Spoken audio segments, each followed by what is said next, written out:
তুমি কি বলছো মামা? তুমি এইসব ঘটিয়ে ফেলেছো, না আমার তো একবারও বলোনি।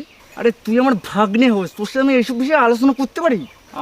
তুমি বুঝলে না, আসলে একটা বয়সের পর বাবা ছেলে বন্ধু হয়ে যাচ্ছে, সে কিন্তু মামার ভাগ্নে। তা তুই একেবারে খারাপ বলিস নি, বুঝলি কি না? তা তুমি এগুলো বলবা না? কথাই তো বলে যে মামার ভাগ্নে শিখিন, বিপদ নেই শিখিন।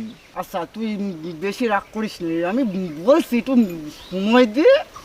মামা, তা তুমি মামির বাগাইলে কি করে বলো দিন? আরে ভাগ্নে, গত মঙ্গলবার আমি আর ওই কানু মিলে ঘের দেখতে গেলাম, বুঝলি কি না? এই ঘেরের ওপরে হাঁটতেছিলাম। এই কানু, এর রোদ তো নেই, তুই ছাতা নামিয়ে ফেল।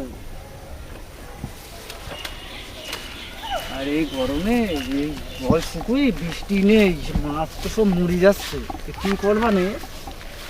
তখন দেখি পাশ দিয়ে তোর মামি হেঁটে যাচ্ছে। আচ্ছা। এই কানু, ভাগ্যিস সেদিন কানু ছিল, নাইলে তোর মামা উকিনেই কাত। তারপর ওই তোর মামির চোখে চোখে আমার যেই চোখ পড়লো, আর যেই মামু একটু হেসে উঠলো, আমি একটু হেসে দিলাম।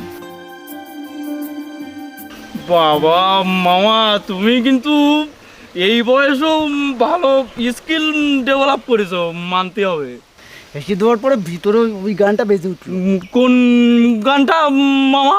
আরে ভাগনা, ওই যে দেখেছি প্রথমবার দুশোকে প্রেমে জোয়ার।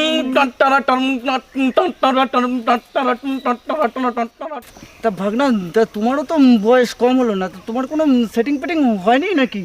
আর সে তোমার কি বলবো মামা, এদিকে তো আমিও এক গুড নিউজ ঘটিয়ে ফেলেছি। তাই নাকি? আরে সে তোমার তো বলা হয়নি, ওই আগের দিন বাবা যে আমের জমিটা করেছে, ওই আম বাগানে গেছিলাম ঝড়ের পরে। আচ্ছা, ঝড়ের পরে যে গেছি, কেন ঝড়ে কি আমটাম পড়িনি নাকি? হ্যাঁ, বলে তো। তোমার ভাগ্নে বউ এখানে চলে এসেছে আম কুড়োর জন্য। তা ভাগ্নে, তারপর?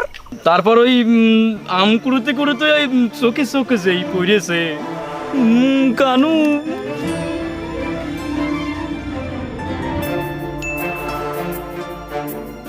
তারপর তোমার ভাগ্নের অ্যান্টেনা ঠিক নড়ে উঠেছে। ভাগ্নে, তোমারও তো দেখে তাহলে পুরো ইন্টারন্যাশনাল ব্যাপার নাকি? স্কিল মোটামুটি আমিও কম শিখিনি, বুঝছো? দেখতে হবে তো, মামা ভাগ্নে তো সেম টু সেম। ওই যে বললাম মামা ভাগ্নে জিকিন, কাউতালি বলো শিখিন। তাহলে চলো একদিন মামা ভাগ্নে মিলে যাই, মামির দেখা নিয়ে আসি, আর ওই সঙ্গে ওই কানুর বলো, বুঝলে কি না?